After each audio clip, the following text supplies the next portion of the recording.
Well, I know that not all of you were able to be at the camp, but I just learned tonight that you were Zooming the services. So I met Andrew back here. He said he watched the services on Zoom. So even though you were not with us, you were able to be with us. I love the technology that allows us to do that. This last week, we spent several days talking about encounters with Jesus. And we looked at the New Testament, the way he met with people and the way he saw them, the way he engaged people in ways that nobody else would. And he understood them, he saw them, he realized that there's more than what's on the outside and that God had a plan for him. We saw a lot of things like that. But on these two nights I have with you this week, first of all, I want to say thank you for being here. Come out in the middle of the week on a Tuesday. It's not your normal routine, and I know a lot of people are busy. It's sometimes, I know people in your church travel quite a ways to get here. And so I'm so grateful that you came tonight. So these tonight and tomorrow night, I'm going to talk in the book of Jonah. But before I do, I want to begin with a story. It kind of gets my mind focused a little bit when I tell some stories. And it starts off with my older brother Richard. There's 5 kids in our family. I'm the third out of 5. They're right in the middle, so I'm the most well-rounded of all the children. But my oldest brother's name is Richard. And I went to his house one day, and he had a brand new pool table. You know what that is, pool table? And so I like, wow, that is awesome. Where in the world did you get that? And he happened to mention that he bought that pool table from the inheritance money that he received from Uncle Stu. I think, well, that's pretty awesome. But the first thing that came to my mind is, I don't know anything about an inheritance that came from Uncle Stu. Why did you get something and not me? Now, Uncle Stu I'm not even exactly sure how he's related. We called him Uncle Stu, but he was like my dad's second cousin, and he had a lot of money. And apparently he gave some to my brother. And I'm thinking, well, I've not received anything from Uncle Stu's inheritance. And I'm from the same family, and I was feeling a little bit in my feelings right there. But I need to tell you a little bit about Uncle Stu to get you to understand this story, because everybody seems to have an Uncle Stu. He was famous for several reasons. Most of them I can't say in public, family secrets, but he was a bachelor all his life. He never married. He was very tall. Some of you think that I'm tall. He was much taller than I am. I'm 6'2". He's about 6'6", 6'7". He had a cousin who was 6'8". There's a bunch of real tall guys. He was about 6'6", 6'7", and not skinny. He was really built big. I remember when I would shake his hand, I felt like a little girl hand, and this huge, massive hand would just crush me. He was this massive man. He was very tall. He was very, very handsome, and he was very, very wealthy. But his dad had died when he was a young man, and so he felt obligated to care for his mother. And so he took care of his mom. And I guess by the time his mom had passed, he was already up in age, and he just never married. But he used his money to enjoy life. And he was in the yacht club. He had a yacht. He spent a lot of time in a golf course. He had extremely nice and expensive cars. He was full of life until he died. But one of the things he was famous for was when he would come to family gatherings. Whenever there's a big family gathering, he was the life of the party. And I had to warn Gina about Uncle Stu. Now remember, he had never married, but he had this reputation when it came to family gatherings. And it was really unusual because we were Canadian and generally conservative in a lot of kind of ways. But whenever he would see one of the girls from the family come to the house for the reunion, he was famous for kissing every girl on the lips. Now, I don't know about your culture. That's not the way we did things. And so I'm warning Gina, listen, Uncle Stu, you're fresh meat for him. Like when we got married, and the first time for her to come to a family reunion where Uncle Stu was, I said, I got to warn you, I have to apologize ahead of time. Uncle Stu's going to see you, my new bride, and he's going to come in for the kiss right on your lips. Now, the other thing about Uncle Stu was, he had the biggest lips you've ever seen in your life. We called him Uncle Sausage Lips. Like, these are massive lips coming. And so I'm warning her, he's coming at you. And sure enough, as soon as we walk in, he spots her and he starts coming right over from my new bride to give her a kiss on the lips. And so she had a plan.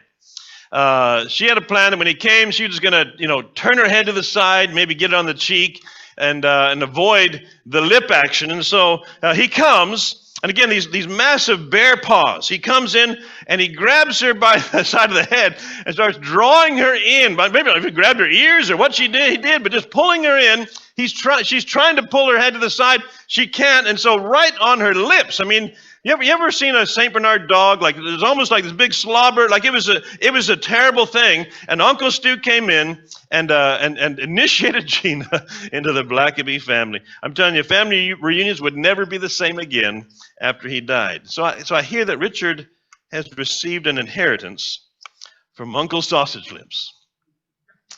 I'm thinking I got nothing. Now, you may not believe this, but after my initial reaction, wondering why I hadn't seen any inheritance, something kind of came over me that just said, well, it's all right. And I reasoned in my mind, it's not my money. It's Uncle Stu's money. Uncle Stu can do whatever he wants with his money.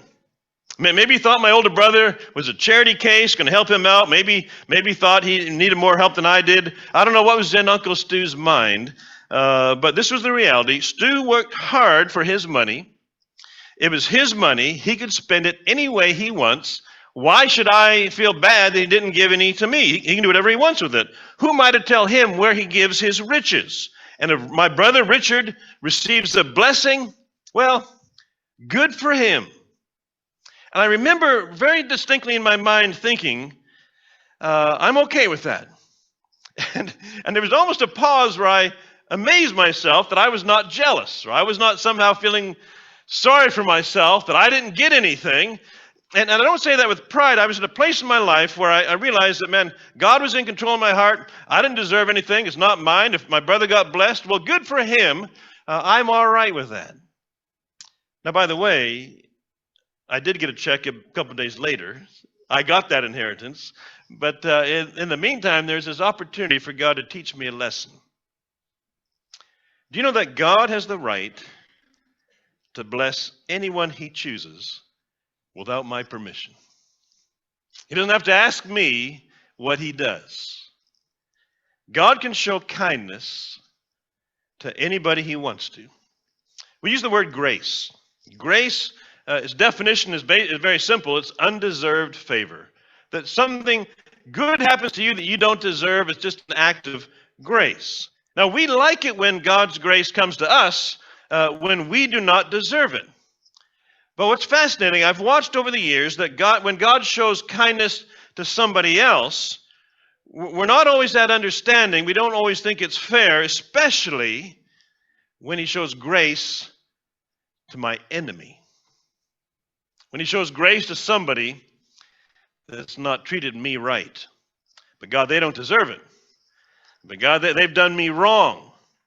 Well, the scripture says in Psalm 145:17, said, the Lord is righteous in all his ways, gracious in all his works. And our sinful nature tends to limit the boundaries of grace, but he is perfect, sinless, and holy, and God is full of grace. And tonight and tomorrow, I want to look at this book of Jonah, because it's a story where God shows grace to Israel's enemy, the Ninevites. And you may be surprised as we go through these next 2 nights how much this book applies to your life. And I believe that God may have a word for us to hear through the book of Jonah. Jonah, it's if you turn there, it's in my Bible, it's page 816. It's kind of near the end of the Old Testament. Obadiah is right in front of it. Very small book, very, very well-known book. In fact, this entire book is contained in 48 verses. Did you know that? Only 48 verses. But it seems like Christians and non-Christians alike know about Jonah and the great fish. And some think it's a tale. It's just too outlandish.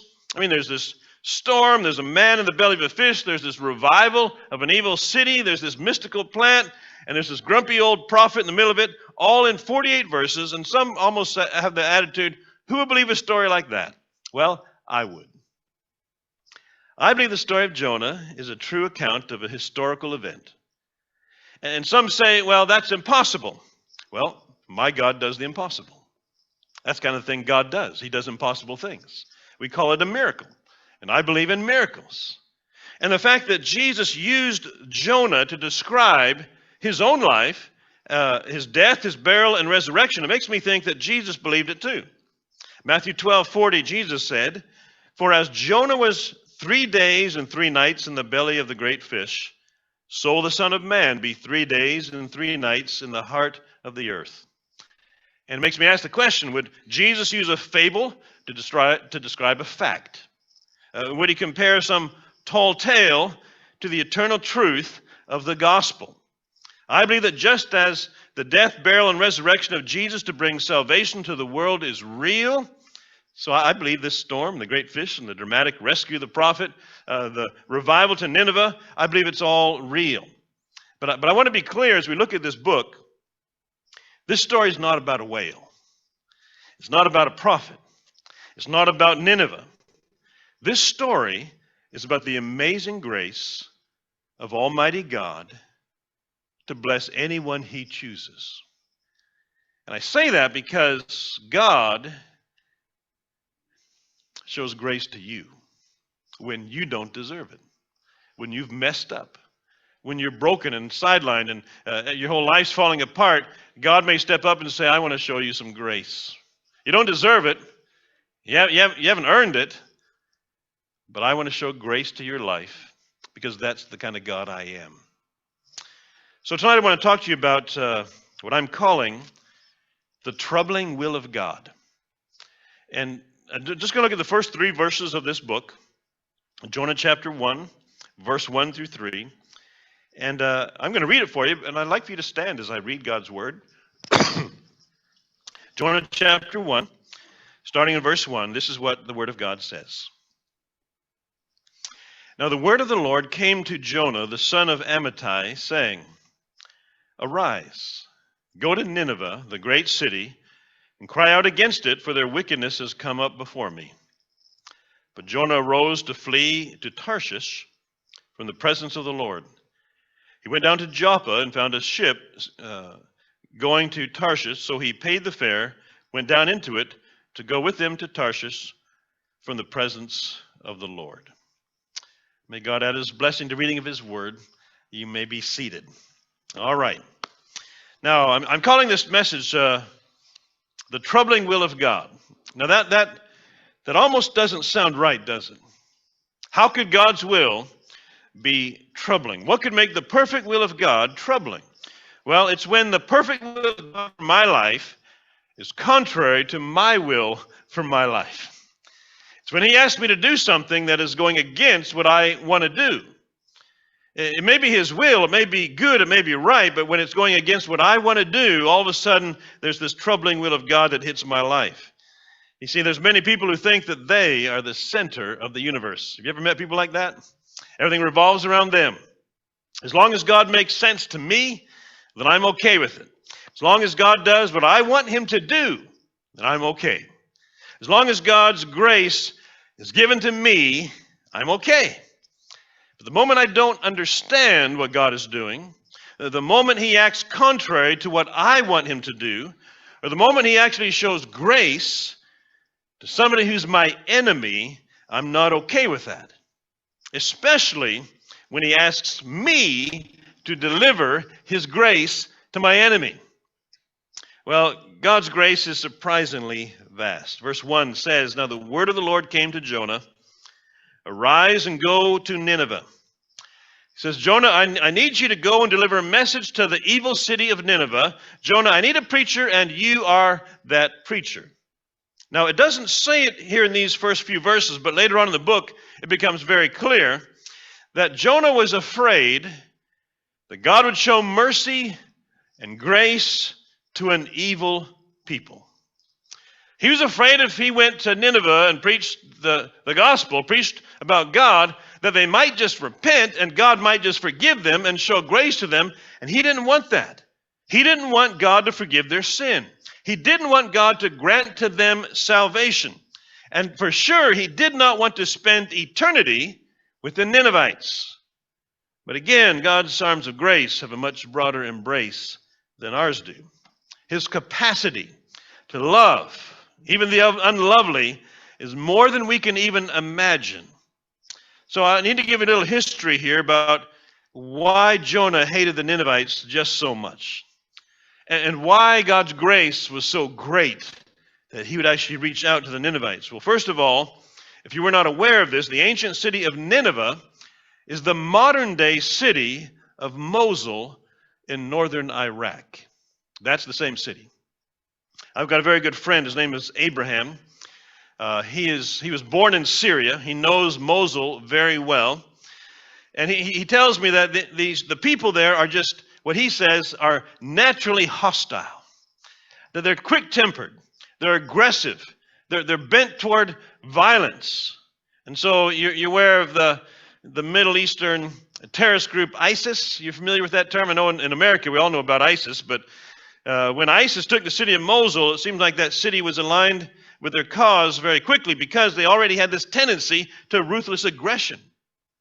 My friend Abraham again says that's just kind of the people they are. They're just kind of quick-tempered and aggressive and prone toward violence. When ISIS came, they quickly joined the cause. Well, in the days of Jonah, the Ninevites were very cruel. They had a reputation. Nineveh was called the city of blood. It was known for its treacherous practices of cutting off hands and feet and ears and noses and gouging out eyes and lopping off heads, kind of like they did not too long ago. The mutilated bodies would often be impaled or even flayed alive with the process of peeling their skin completely off while they're alive. I mean, like ISIS has nothing on the Ninevites. This is who Jonah was supposed to go preach to. See, everyone wanted God to judge Nineveh. It brings great relief to all of her neighbors. And God tells Jonah to go and preach to Nineveh, and he's thinking, you've got to be kidding me. God, why would you ask me to do such a thing? You see, God's grace applies to every person, including our enemies. And that's a hard concept for us. See, either God is gracious or he's not. Either he's merciful or he's not. And when it comes right down to it, you don't want God's justice either. See, the rightful punishment for sin is eternal death in a place called hell. You don't want that. I don't want that. But God has shown grace to me, and has shown grace to many of you, to forgive your sin so you will not have to go to hell for eternity. He let Jesus take the punishment for you, that Jesus died on the cross for your sin so that you could be forgiven and God's grace could fall upon you. Aren't you glad that God's grace is surprisingly vast? You ever messed up? Have you ever sinned? You don't want God's justice. That would send every one of us to an eternity in hell. But by God's grace, we are saved. See, but the opposite is true, that man's grace is predictably small. Verse 3, but Jonah arose to flee. Jonah wanted nothing to do with God's grace. And the moment that God spoke to him, he caught the first ride out of town. But be careful that you're too hard on Jonah, because we may have acted the very same way. He wanted justice, not mercy for Nineveh. He wanted retribution, not grace. And you can imagine him saying, Lord, I've been praying for the Ninevites too. I'm praying that you destroy them.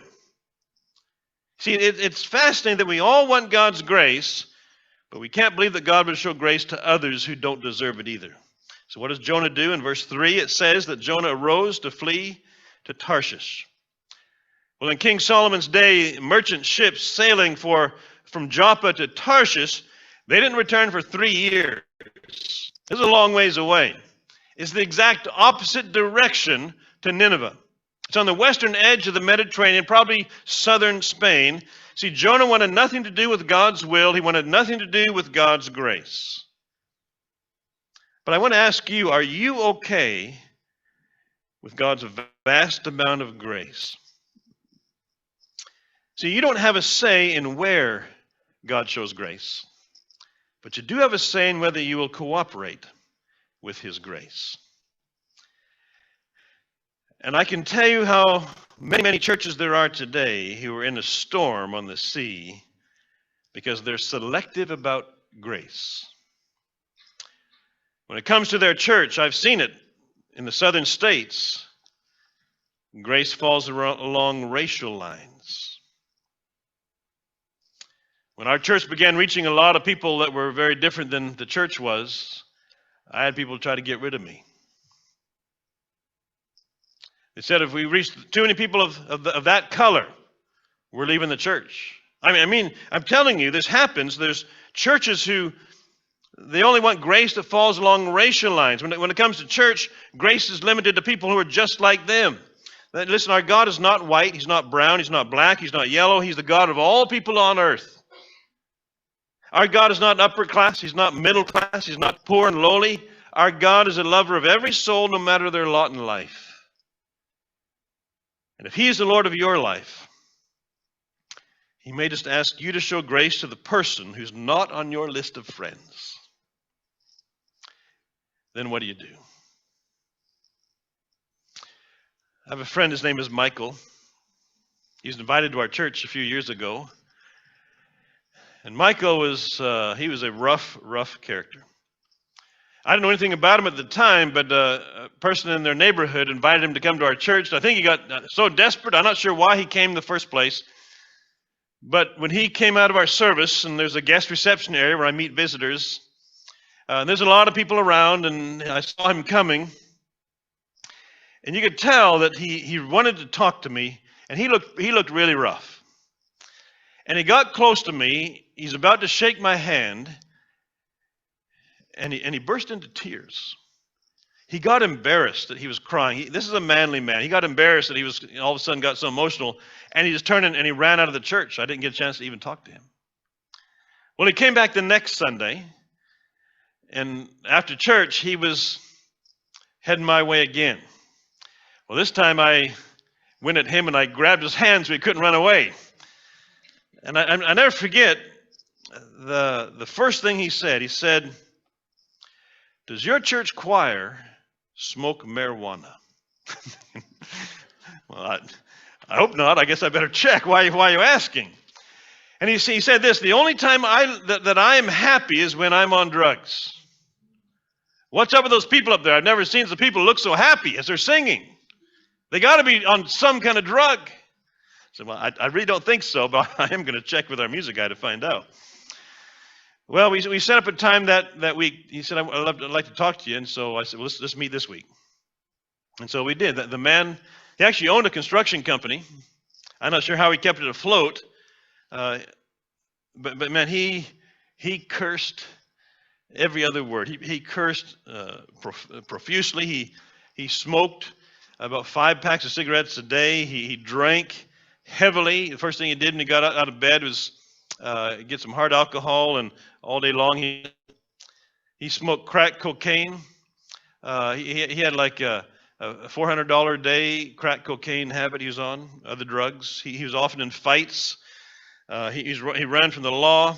He'd been in drug houses where people are shooting and people are dying, and he didn't even care. Like, if I die, I don't have anything to live for anyway. He was in some bad places. He was the kind of man that kind of felt out of place at First Baptist Church in Jonesboro. He'd never been in a church for years and years. But to cut the story short, on that day in my office, Michael cried out to God for forgiveness. He repented of his sins, and he chose to follow Jesus for the first time in his life. I'm here to tell you, he had an encounter with the living God like I've rarely seen. The next week, he was at church, and physically he looked radiant. He was smiling. He had this jump in his step. He was beaming. And I talked to him again at church, and he was so happy. He brought his 30-year-old son to come check it out too. This big long-haired hippie guy that was all on the same kind of lifestyle. And so after church, I was getting my big truck, and I went around. I saw that he was in his truck in the parking lot, and so I drove over there just to say, "Hey, Michael, it's great to see you at church today." And I noticed that he and his son were smoking, and he's trying to hide it. You know, there's smoke coming up behind his head and everything else. But he got embarrassed that the preacher caught him smoking, and so the very next Sunday he came to church again. And he came with a piece of paper with a contract. He said, I want you to sign this contract. I said, what is this about? He says, I want you to hold me accountable.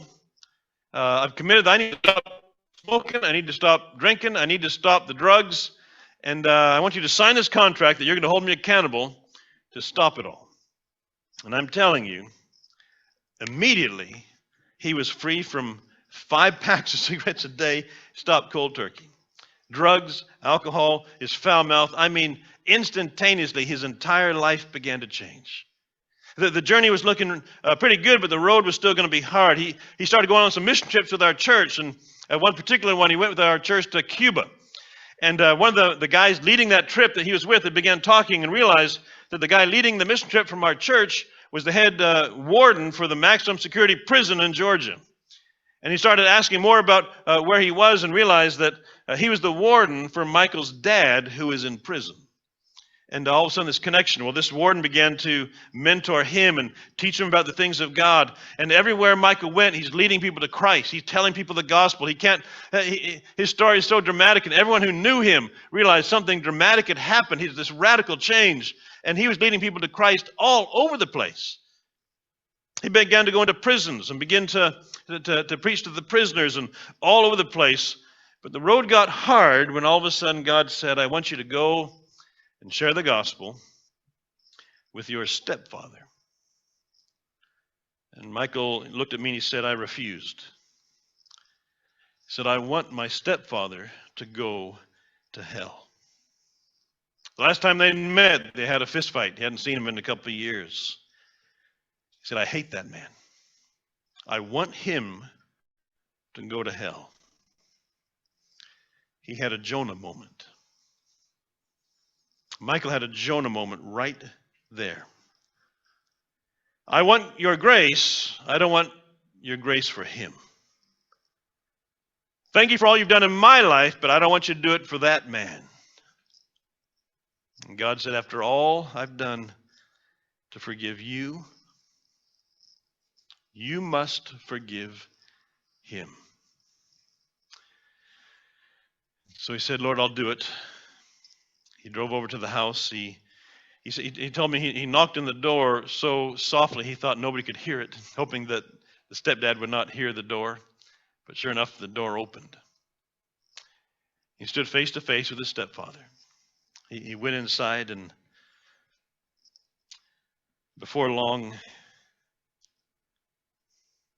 he led his stepfather to the Lord.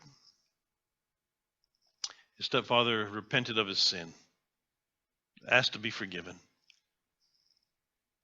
Michael led to the Lord the very man who molested him sexually as a young boy. It's about a month after that day that I stood in the baptistry of our church with Michael beside me. I helped him baptize the man that he once hated. I saw them embrace.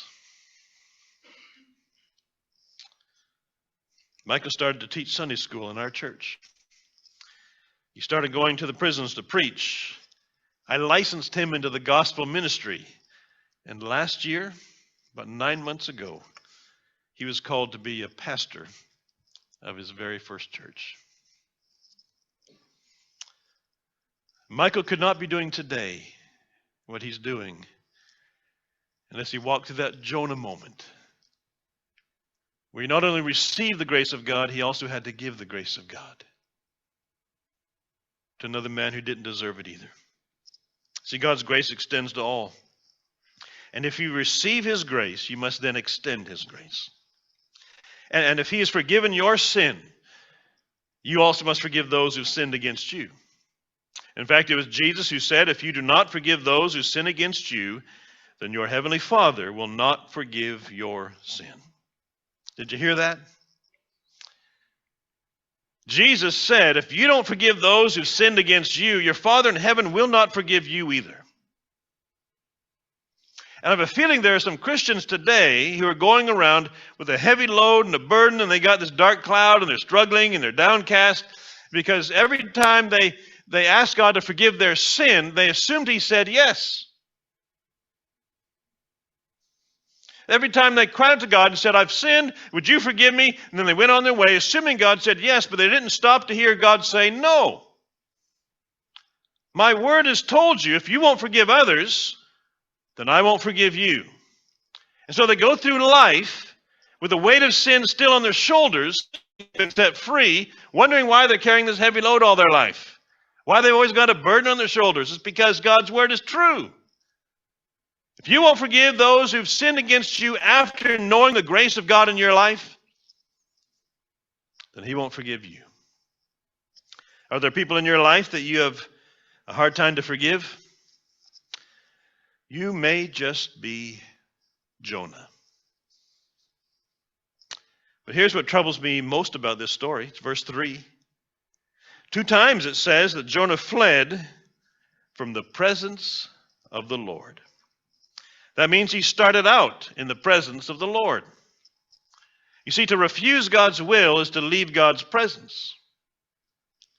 Can you imagine anyone choosing to walk away from the goodness of God because they're refusing to do his will? How deep was the bitterness toward Ninevites that he would walk away from his calling, from his livelihood, and from his God? But that's exactly what happens every time we allow racism into our heart. When we are unwilling to forgive our brother, when we are holding on to our anger, we're walking away from the presence of God and all of his blessings. See, God's grace will either transform you or it will crush you. You can't stay the same. When you receive such love, such grace, such mercy, you receive so much from God, his own presence and his love, and then refuse to show that toward others, you can't remain the same. God's grace will test your ability to forgive others. You know, I mentioned this ancient city of Nineveh is today the modern city of Mosul in northern Iraq. I also mentioned that aggressive and violent nature of a lot of people in that area, but there's something else that you need to know about Mosul. I've been told that 75% of Christians in Iraq come from the city of Mosul, the ancient Nineveh, the largest city in Iraq, the second largest city in Iraq. The same city that once had a sweeping revival in the days of Jonah is where most Christians are in Iraq today. Well, my friend Abraham, again, he's a very courageous man. He does a lot of mission work in some very dangerous places and places we can't even talk about. And he's been in and out of Iraq and Iran and Syria and a lot of places and war zones. And he's been in a lot of camps with some terrorist organizations as a Christian. And he was in Mosul a few years ago. A lot of people have been driven out by ISIS. He met a lady from Mosul. Her name literally means faithful. He'd taken her some food, for she and her family had been displaced. They'd been, with all the wars and the terrorist activity going on, they were displaced. And so he's a part of an organization that helps to provide food and disaster relief things. So he brought her some food. And she told Abraham how ISIS had threatened her family because they were Christians. And so she thought that my husband and my sons, they're in danger because of this. And so she sent her husband and sons away, thinking they wouldn't harm the girls. And while she was away during the day, some masked men came to her home. And they doused her 23-year-old daughter, Rita, with gasoline. And they set her on fire. The younger daughter ran and hid in a closet for fear for her life. And so when Faithful arrived back to her home, she saw the house was on fire. She ran to check on the girls and found her 23-year-old daughter on fire. She put the fire out. She rushed her to the hospital. And as a mother, she began caring for her daughter around the clock to try to keep her alive. There's one night when Rita called her mom and said, "Mom, can you just come sit with me?" She had a hard time talking. She laid her head in her mom's lap. Her mom began to sing some songs, rocked her just as a little baby. Her mom assured her that someday she would be healed, and she'd cook her favorite food, and someday she'll get married, and she'll give her some grandchildren. And Rita was struggling to talk, so she asked her mom for some water, a glass of water. And upon drinking the water, she looked up at her mom and said, "Mom, please forgive them." Those were the last words she said before she died in her mom's arms. She said, "We buried my daughter on Good Friday, and in that part of the world they call that Good Friday, they call it the Friday of Suffering."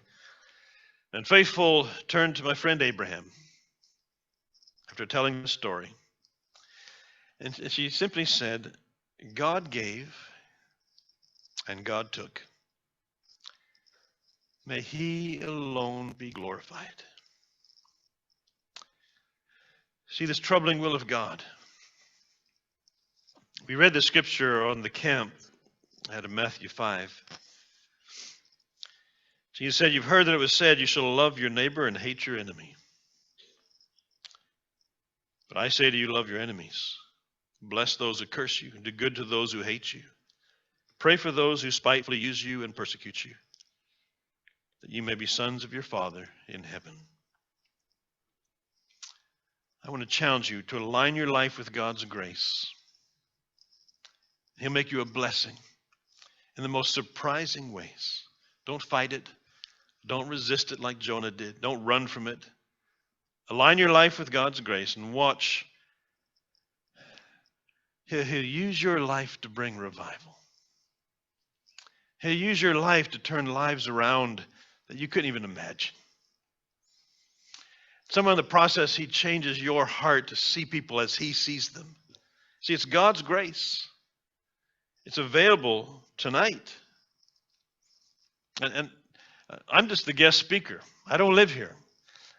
We hope to come back. We hope to bring our kids. We hope to do some more with you in some partnerships. But I want to ask you tonight, have you received God's grace? You see, if God can forgive the Ninevites, if God can forgive and restore and use Jonah later on in this book, if God can forgive me, I'm telling you, God can forgive you. Have you experienced the forgiveness of God, the grace of God? You don't deserve it. We know that. That's grace. We're saved by the grace of God who chooses to show favor toward your life. It has nothing to do with you. It has everything to do with Him. But He doesn't force it on you. He doesn't make you give your life to Him. He doesn't make you find forgiveness. You can choose to live your own life. You can choose to run away. But I have this sense, if you're here tonight, God's shown grace. God's got a purpose for your life. And whether you need to receive the grace of God and find forgiveness of your sin and be in a right relationship with God, maybe for the first time in your life, that is available for you tonight. Or maybe you have received God's grace, this vast grace of God, but you've kind of kept it narrow, and there's some people you'd rather just not see God bless. You have a hard time loving them. You have a hard time forgiving them. They've hurt you, and it's real, and it's painful. It was wrong. Maybe God tonight is saying, it's about time you showed some grace. It's about time that I used your life to reach out to those that don't deserve it. Our tendency is to run the other direction, just like Jonah. We pray for them that judgment would come and wipe them out, just like Jonah. He's saying, no, there's a better way. You can go the second mile. So I want you to bow your heads for just a moment. And as you think about, we've just gone through 3 simple verses of the entire book. But it sets up a powerful message about God's grace. Once we've experienced it, once we've received it, we can't keep it to ourselves. And we don't get to choose who He shows His grace to. We don't get to just run to those that we like, those who are just like us, those who make us feel good, those who've been kind to us. The Bible says even the world loves those who love them. I'm saying love your enemy. Is there someone that comes to your mind tonight? And there's brokenness, there's hurt, there's pain. Now, you cannot make them respond, but as far as you're concerned, are you the peacemaker? Are you the one who loves your enemy? And so prove that you're a child of God. God does. The scriptures say that while we were enemies of God, he sent his son Jesus to die for us, that we might be forgiven, restored, and enjoy a love relationship with him for all eternity. And that offer stands tonight. If you do not have a love relationship with God through Jesus Christ, that offer stands tonight. Do you need that? Do you want that? So here's what I want to do as we draw this message to a close. I want to give you a chance to respond. And I don't know your tradition here and how you respond, but I know at our church, every time we share from God's word, we assume that God is here, that God's Spirit is applying it into our life in ways that I couldn't even imagine.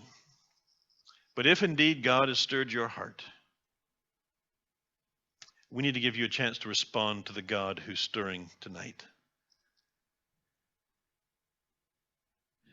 So here's what I want to ask. If you are here tonight and you want to receive God's grace, the gift of salvation, you know that you're a sinner,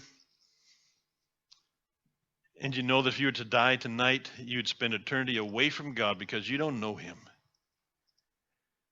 And justice says that sin is punishable by eternal death. If you were to leave this building tonight and something happened where your life ended, you don't have the assurance that you'd spend it with him.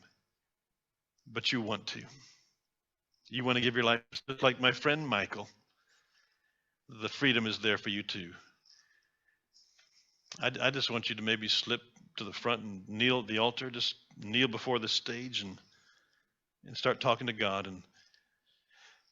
And myself or Pastor Young or one of our other leaders will probably slip alongside you and talk with you about what all that means and how you can give your life to Christ. If that's where you are tonight, just maybe slip to the front and kneel. But also, I want to say, if you're here tonight and you realize, man, I've been limited in my grace. I'm still holding a grudge. I have not forgiven. And I can tell I've not forgiven because every time I think about that person, I get tense. I get anxious. I get angry. Bitterness begins to creep up into my heart. Whatever's happening is not love. I know that. It's not compassion.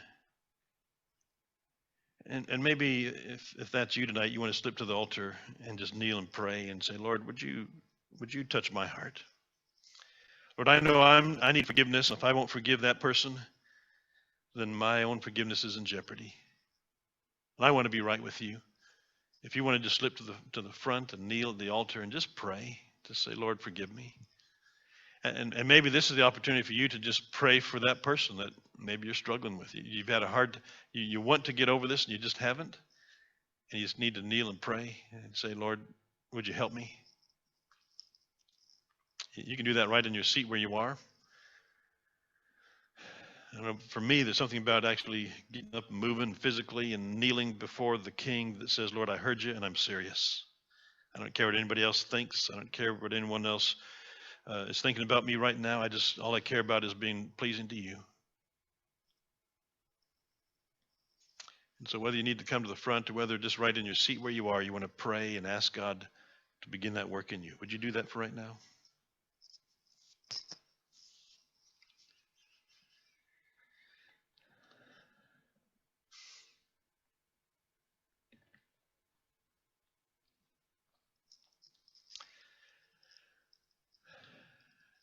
Heavenly Father, I thank you for your grace.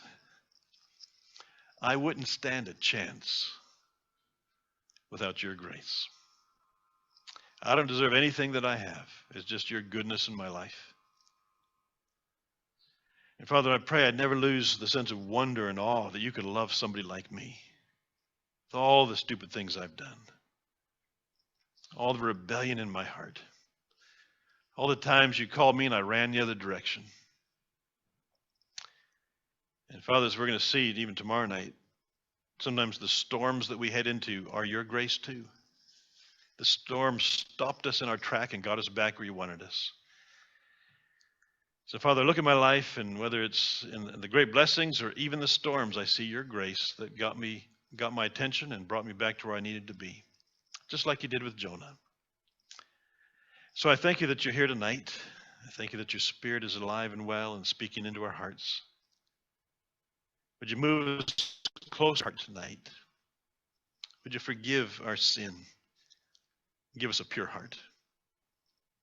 Heart that not only can receive your love, but give your love. Father, I pray that tonight, even through the night season, that we would, your Spirit would be working over our minds and our hearts what we've heard. That we might wake up in the morning with a keen awareness of your presence and a freshness of the relationship. And even as we gather again tomorrow night and take this a little bit, we're not going to be able to cover this whole book, but Father, I pray you'd speak to us in the verses we can cover. Because we want to be right in the center of your will. We want to see revival break out with lives that are changed. Start with us. Start with us. And we ask this in the precious name of Jesus. Amen. Amen.